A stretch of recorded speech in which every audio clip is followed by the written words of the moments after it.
시청자 여러분 안녕하십니까. 굿모닝 인포맥스 경제용풍 시작합니다. 자, 올해 2분기 상장 기업들의 실적 발표 시즌이 거의 마무리가 됐죠. 특히 게임 업종에서는 대장주의 이 업종 크래프톤 대장주가 성과가 뛰어났는데요. 주요 상장 게임사들의 실적과 주가 흐름 한번 알아보겠습니다. 유진투자증권 리서치센터 정의원 연구원 나와주셨습니다. 어서 오세요. 안녕하십니까. 크래프톤 이 게임주 대장주인데요. 주가가 놀랍습니다. 올해만 71% 올랐고 이달 들어서만 13% 가까이 올랐고 주가가 상당한데 이유가 있을 것 같아요. 지난 주말 주가 32만 4천 이게 거의 연중 최고가 가까운 거 아닙니까? 맞습니다. 제가 이번에 2분기 실적 발표가 이루어지고 나서 다음 날 자료 제목을 뭘로 작성을 했냐면 네. 천외천이라고 했어요. 천외천. 예, 그러니까 하늘 위에 있는 하늘이라는 뜻인데 예. 보통 이제 무협지나 이런 쪽에서 많이 나오는 그래요? 용어로 저도 잘 몰랐는데 그래서 예. 이번에 그렇게 작성한 이유는 실적이 어느 정도는 잘 나올 것이다라는 기대감은 있었고 네. 그거를 뛰어넘는 이번에 실적이 나왔고 통상적으로 크래프톤 같은 경우에는 1분기가 성수기거든요. 근데 1분기 때도 실적의 기대치를 뛰어넘는 실적이 나왔어요. 근데 2분기는 1분기를 뛰어넘는 실적이 나왔거든요. 그러니까 1분기가 성수기임에도 불구하고. 아하. 그러니까 이게 너무나도 실적이 잘 나오다 보니까 시장에서는 엄청난 충격을 받은 거죠. 그렇죠. 특히 어떤 신작이 출시돼서 그 신작을 통한 좀 매출, 그러니까 초기 매출 성과가 아니라 아무래도 기존에 가지고 보유하고 있던 크래프톤이 가지고 보유했던 배틀그라운드라는 IP가 굉장히 이제 출시된 지 장기화가 됐음에도 불구하고 제2의 전성기를 맞는 그런 모습을 보이고 있습니다. 그렇군요. 이게 기록을 제가 보니까 배틀그라운드 말씀하셨는데 배틀그라운드 모바일 같은 경우는 2020년 이후 전 세계에서 가장 많이 다운로드를 받은 게임이라고 하더라고요. 모바일 맞습니다. 게임 중에. 맞습니다. 놀라운 기록인데 이 인포맥스 집계를 보니까 19개 증권사들이 그러다 보니까 목표가를 다 올렸어요. 말씀하신 대로. 이 다 올렸고. 재료는 여러 가지가 있죠. 배틀그라운드와 걸그룹 뉴진스의 협업 콘텐츠 이 재료가 또 있었고 또 펍지, 신작 펍지에 대한 수요 기대 이런 것도 있었고 3분기 실적도 그럼 뭐 하늘 위에 또 하늘, 그 위에 또 하늘 이렇게 되는 거 아닙니까? 사실 2분기만큼의 실적을 기대하기엔 전 아직까지 그래도 어렵다고 봐요. 그러니까 2분기가 그만큼 잘 나왔던 거고 3분기도 당연히 지난해와 비교하면 훨씬 그러니까 잘 나온다라는 그림이 이어질 것으로 보고 있는데 이게 아무래도 모든 증권사들이 목표 주가를 상향한데 가장 큰 이유는 이 배틀그라운드에 대한 눈높이 자체가 올라간 것에 있다고 생각을 하고 있습니다. 그래서 이번에 2분기도 굉장히 잘 나왔지만 향후에도 이 같은 추세가 좀 일회성이 아니라 좀 계속해서 꾸준히 분기마다 좀 달성할 수 있는 수준이 아닐까라고 생각을 해서 그런 기대감에 목표 주가가 줄 상향됐다고 생각을 하고 있습니다. 그래. 전 세계 이제 게임 시장이 뭐 괜찮은 흐름을 유지하고 있다 이렇게 추측은 하고 있는데 우리나라 업체들은 근데 사정이 다 다른 것 같아요. 업체별로. 2위 시총 2위 업체죠. 넷마블 같은 경우는 어닝 서프라이즈를 기록했는데 여기는 이제 주가가 좀 지지부진해서 문제고.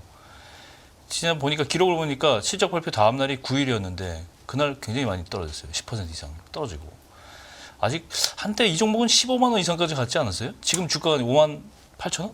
예, 거기까지 내려왔어요, 이제. 맞습니다. 근데 이게 참 아이러니한 게 크래프톤도 실적 발표에서 시장 기대치를 상회했고 넷마블도 동일하게 상회를 했는데 그러니까요. 이게 주가 방향성을 좀 반대로 하고 있거든요. 네. 그러니까 그게 결국에는 이익 체력이 올라갔느냐가 중요한 것 같아요. 이익 그러니까 체력. 크래프톤과 넷마블의 가장 큰 차이점은 넷마블은 신작이 2분기 때 3개가 나오면서 특히 2분기 나 혼자만 레벨업이라고 하는 4월에 나온 신작이 글로벌로 초기에 엄청난 흥행을 일으키면서 좀 어느 정도 거기에 신작이 기여한 게 있는 거고 예. 크래프톤 같은 경우에는 좀 굉장히 오래된 이제 작품이 이익 체력 레벨이 올라오면서 이렇게 된 거거든요. 그렇죠. 그러면 그 이후에 넷마블 같은 경우에는 아무래도 신작 초기 효과가 빠지면 이 이후에 매출이 우하향할 수밖에 없거든요. 그럼 거기를 그 실적이 빠진 것을 어떻게 메꾸느냐가 이제 관건이 될 것인데 시장에서 주가가 빠졌다라는 거는 그 뒤에 있는 신작들이 이 부분을 메꾸지 못할 거다. 그러니까 2분기 때 오히려 너무 매출이 잘 나온 것이 나중에 좀 기저로 작용할 수 있는 게 아니냐. 그러니까 눈높이 이익 체력 레벨이 그만큼 올라와 줘야 되는데 그게 안 될 거라는 것의 우려감이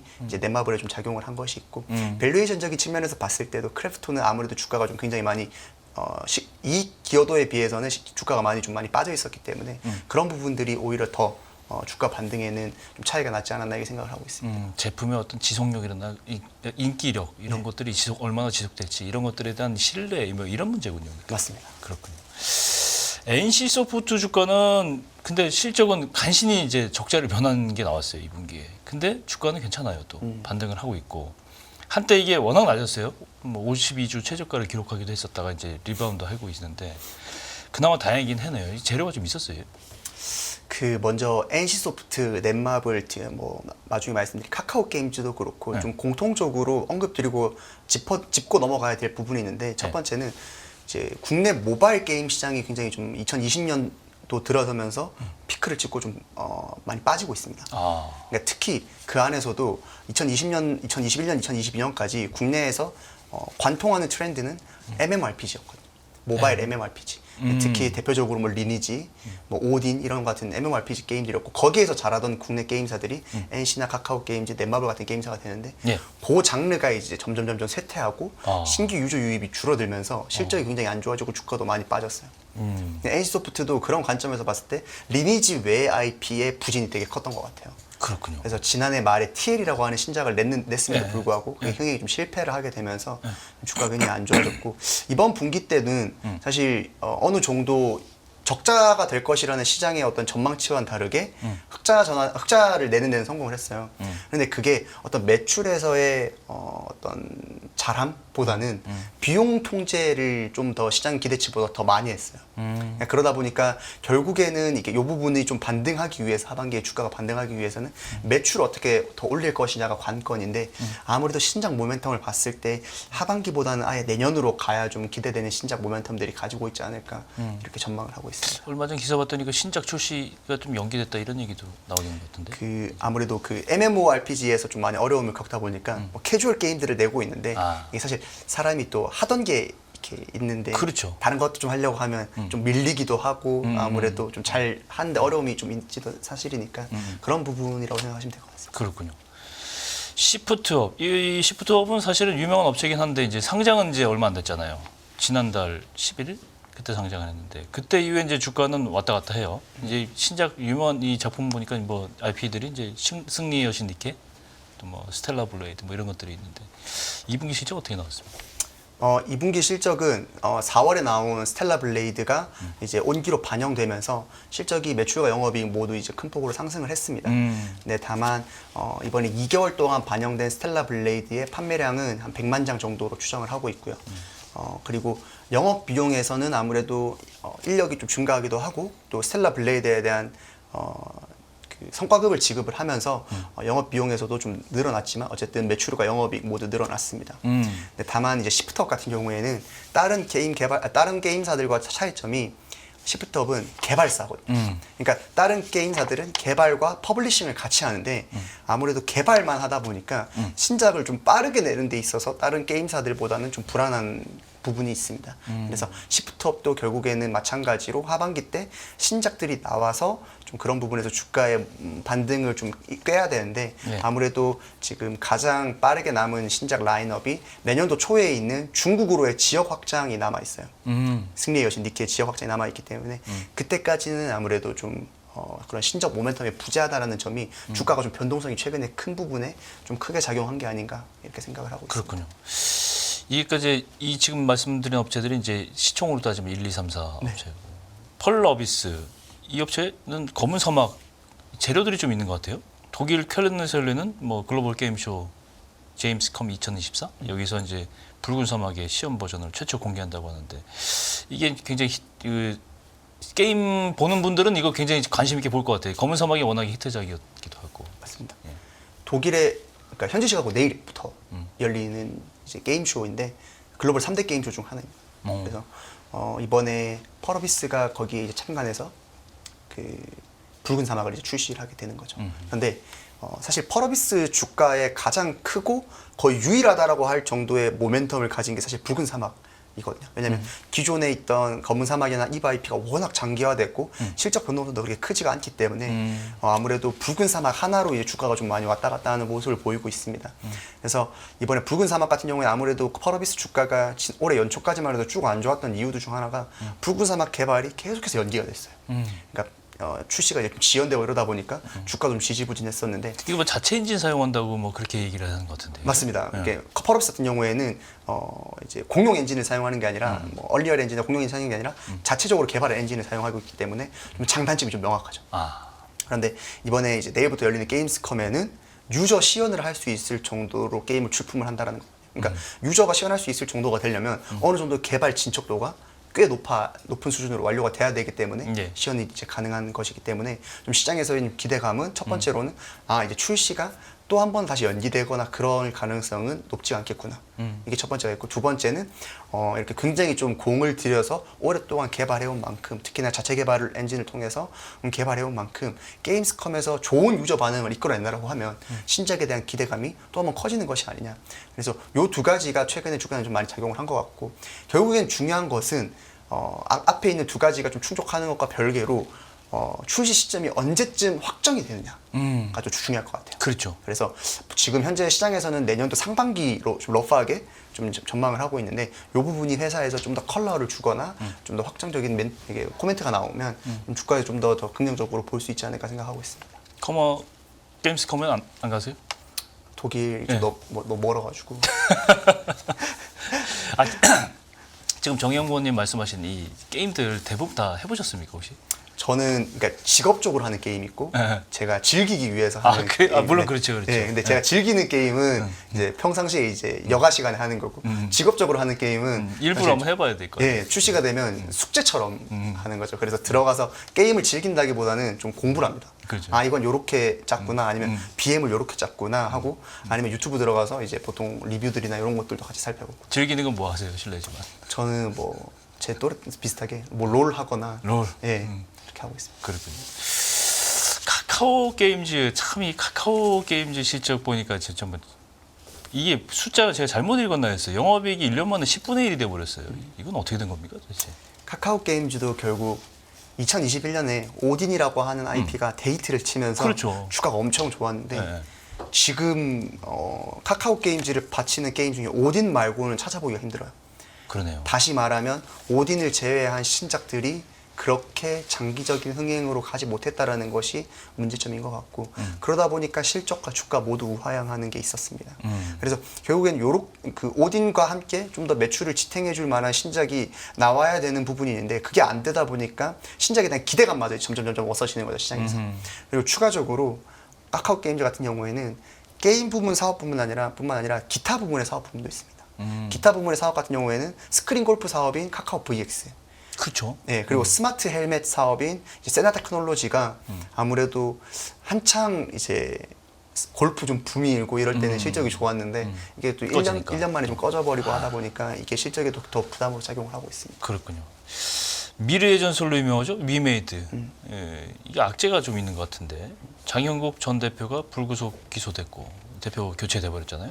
2분기 실적도 너무 부진해지고.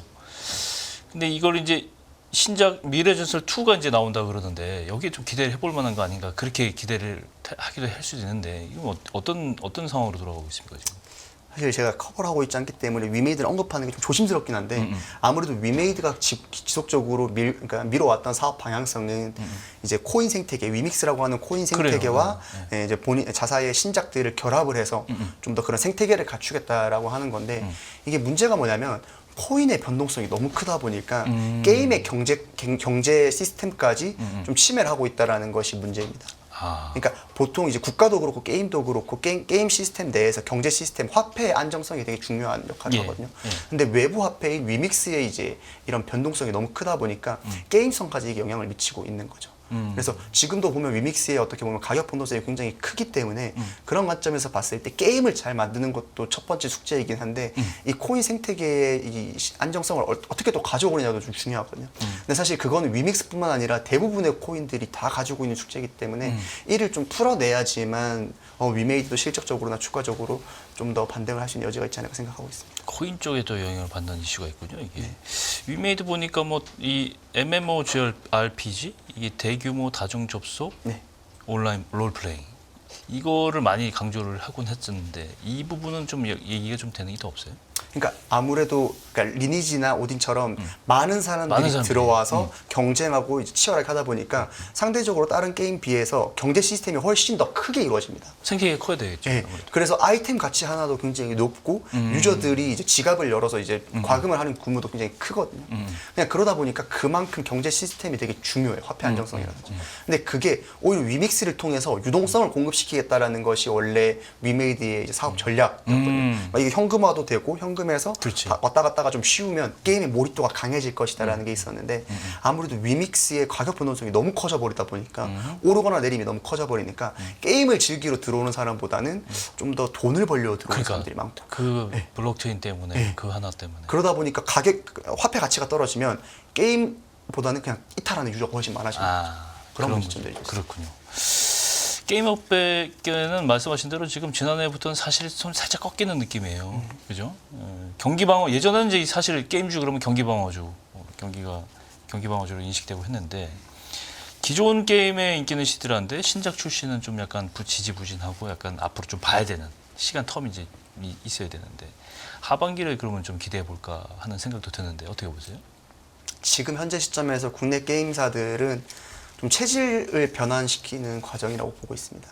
아까도 살짝 언급을 드렸는데 국내에 이제 장기화된 트렌드였던 모바일 MMORPG가 좀 계속해서 우하향하고 있다 보니까 게임사들도 그를 인지하고 좀 변화하려는 모습들을 많이 보이고 있어요. 단리를 다변화시킨다든지 아니면 플랫폼 자체를 PC나 이런 쪽 콘솔 쪽으로 가져간다든지 그렇게 하고 있는데 아무래도 체질을 변환하는데 사실 단기간의 시간만으로 좀 이루어지는 것은 아니기 때문에 그런 관점에서 봤을 때 하반기도 좀 게임 업종의 전반적인 턴어라운드보다는 좀 개별 종목으로 접근을 해야 되는 부분들이 맞는 것 같고 그런 관점에서 봤을 때 저는 여전히 크래프톤이 좀 더 게임주에서는 실적적으로나 주가적으로 좀 우위를 보이는 모습을 가져가지 않을까 생각하고 있습니다. 그렇군요. 한때는 정말 게임주가 관심을 가져야 될 이유 중에 하나가 이제 중국 시장에 중국 유저들에 대한 공략 이런 거였는데 최근에 보니까 해외 게임에 대해서 중국에서 중국 내 발행을 허가를 했다. 조금 복잡한 내용이긴 한데 이게 쉽게 해외 매체들도 쉽게 들어와서 중국에서 문호를 좀 열겠다 이런 얘기인가요? 그러면 아무래도 우리 게임주들이 좀 숨통이 트이는 거 아닌가 싶기도 한데.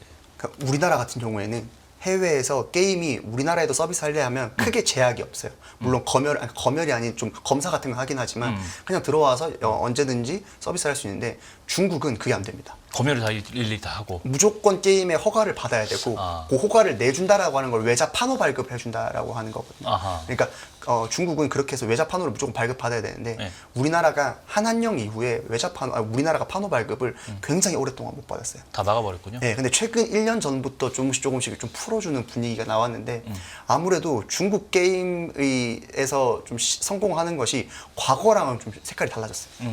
과거에는 중국 게임이 개발력이 많이 낮다 보니까 우리나라가 판호 발급만 하면 좀 어느 정도 기대감이 많이 올라왔었는데 아무래도 중국 게임 개발력도 많이 올라오고 우리나라는 그 시간만큼 개발을 출시를 하지 못하다 보니까 유저들 좀 선호도를 좀 파악하는데 좀 많이 좀 동떨어져 있었어요. 아 그렇군요. 예, 그러다 보니까 최근에는 판호 발급 받은 게임들이 과거만큼 그렇게 히트하거나 또 그러지 못한 모습을 보이고 있습니다.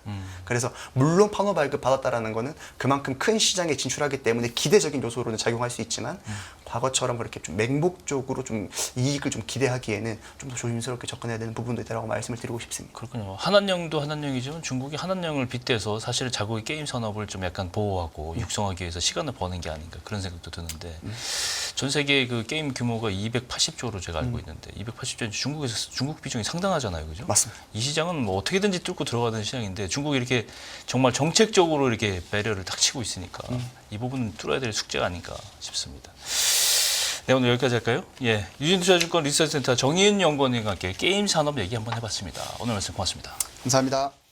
100세 시대는 옛말, 이제는 120세 시대를 준비해야 합니다. 여러분은 어떤 준비를 하고 계신가요? 나의 미래를 단단하게 만드는 가장 현실적인 세 가지 도구가 준비된 자만이 더 나은 미래의 주인이 될 수 있습니다. 흔들리지 않는 미래를 위한 인생 전략, 지금 만나보세요.